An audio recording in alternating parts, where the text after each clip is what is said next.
Hello students, welcome to UG learning classes. Physics में जो हमारी वन लाइनर फैक्ट्स की सीरीज़ चल रही थी, आज उसकी 13 क्लास है। यदि आपने प्रीवियस वीडियोस ना देखी हो तो आप चैनल की प्लेलिस्ट पे भी देख सकते हैं और लिंक डिस्क्रिप्शन में भी दी हुई है। तो आइए अब हम अपनी क्लास स्टार्ट करते हैं। तो आइए अब हम अपने क्वेश्चन स्टार्ट करते हैं। फर्स्ट पॉइंट है हमारा, द्रव में आंशिक या पूर्णतः डूबे हुए किसी ठोस द्वारा प्राप्त उछाल की मात्रा निर्भर करती है। मीन्स द्रव में यदि कोई वस्तु ठोस या आंशिक रूप से डूबी हुई है तो जो पानी का उछाल आता है वो किस पे निर्भर करता है। तो पानी का उछाल किस पे निर्भर करेगा, जब हम ठोस वस्तु उस द्रव में डालेंगे तो जैसे ही हम ठोस को डालते हैं तो द्रव कितना विस्थापित होता है, तो ये मात्रा निर्भर करती है किस पे, ठोस द्वारा प्राप्त उछाल की मात्रा किस पे निर्भर करेगी। जैसे ही हम ठोस द्रव में डालेंगे तो द्रव जितना भी विस्थापित होगा उसकी मात्रा पर। नेक्स्ट है, जल पृष्ठ पर लोहे के टुकड़े के न तैरने का कारण।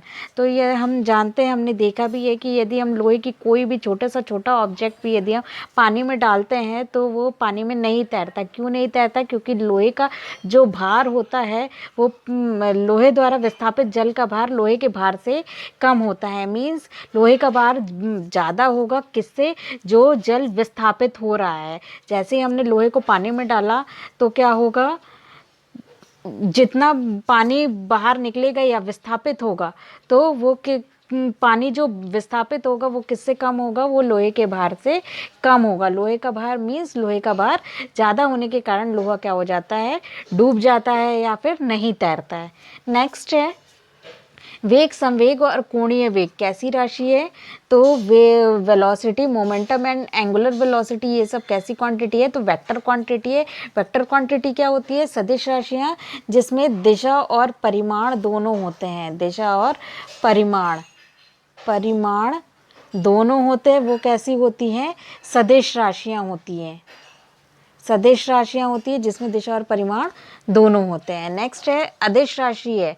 तो अदिश राशि क्या होती है, जैसे ये इसमें दिया हुआ है, ऊर्जा है, चाल है, द्रव्यमान है, ये सब कैसी राशियाँ हैं, तो ये सब अदिश राशियाँ। अदिश राशियाँ क्या होती है, जिसमें केवल क्या होता है, परिमाण होता है, दिशा नहीं होती है, केवल परिमाण होता है, परिमाण होता है, दिशा नहीं होता है। यहाँ पे लिखा ही हुआ है अदिश है, मीन्स दिशाहीन है, तो कैसी राशि होगी, अदिश राशि। नेक्स्ट है, बल गुणनफल है। तो बल किसका गुणनफल है, भी हम जानते हैं, Newton second law, F = ma।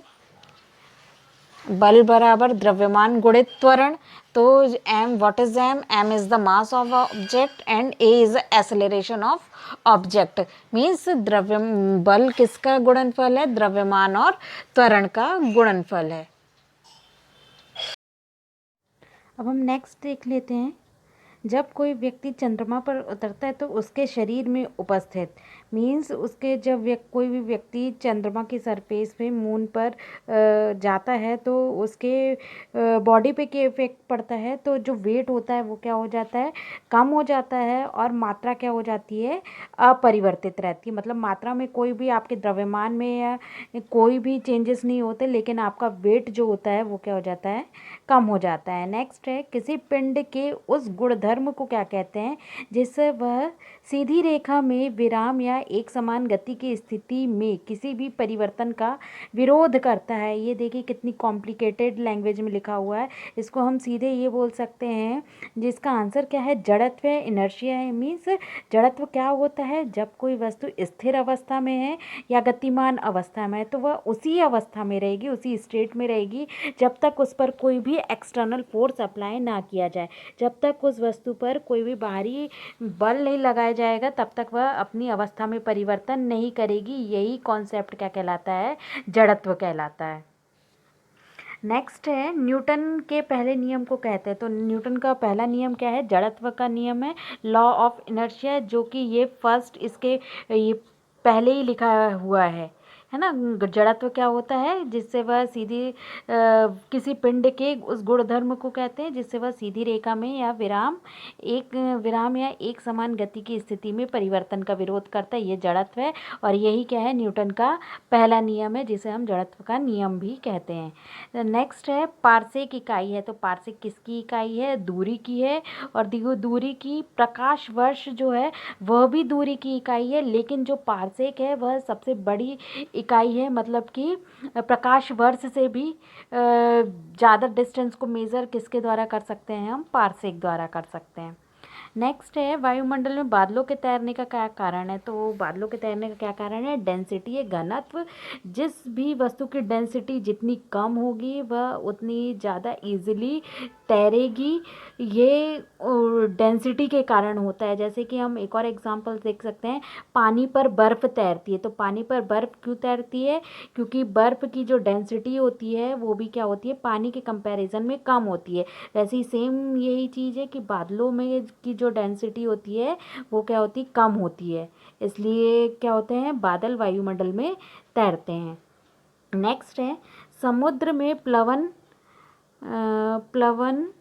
करते आइसबर्ग का कितना भाग समुद्र की सतह के ऊपर रहता है, तो जो आइसबर्ग का जो कितना भाग समुद्र के ऊपर रहता है 1/10 पार्ट्स रहता है। नेक्स्ट है जब कोई नाव नदी से समुद्र में प्रवेश करती है, नाव क्या कर रही है, नदी से समुद्र में प्रवेश कर रही है तो थोड़ी ऊपर की ओर उड़ जाती है।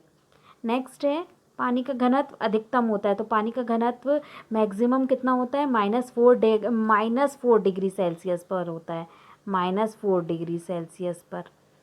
ठीक है, ये -4 डिग्री सेल्सियस है। नेक्स्ट है वस्तु की मात्रा बदलने पर अपरिवर्तित रहेगा।